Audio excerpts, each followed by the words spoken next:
দাঁড়াতে হবে।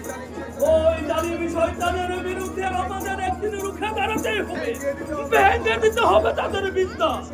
এসো ভাই কামাল, আমি তোমাকে বলতে দেব না। তোমাকে নিয়ে আমি এই রাজ্য ছেড়ে অন্য রাজ্যে চলে যাব।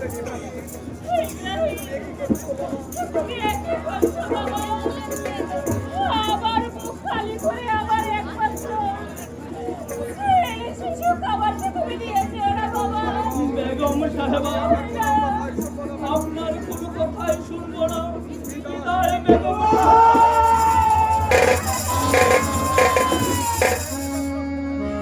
হায় খোদা, তুমি আমার বাবা খাবারের প্রতি সহায় থাকিও খোদা, সহায় থাকিও, সহায় থাকিও।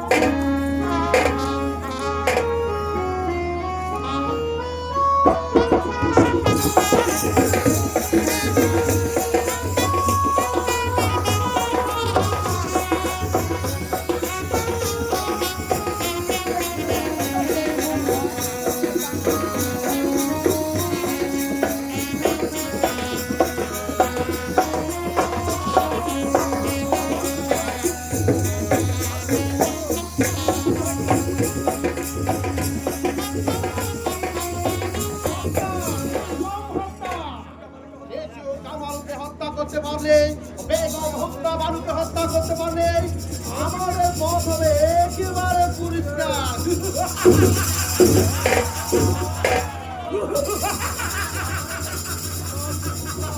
কামাল, তুমি কোথায়? এখনই তোমার জীবনের শেষ লীলা আমি শেষ করে দিব।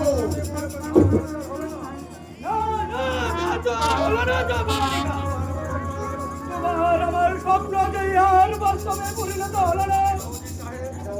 কেন উচিত সাহেব? পালিয়ে গেল বলে ওই ইব্রাহিম শিশু কামালকে নিয়ে পালিয়ে গেল। পালিয়ে গেল? আশ্চর্য ব্যাপার। আমি যে ভাবতেও পারছি না, শত শত পাহারা থাকতো কিভাবে ইব্রাহিম পালিয়ে গেল। আমি এত তাই ভাবছি জাফর আলী খান ভুল হয়ে গেল। জাফর আলী খান কামালকে হত্যা করার আগেই সেই দিন আমাদের উচিত ছিল ইব্রাহিমকে হত্যা করা।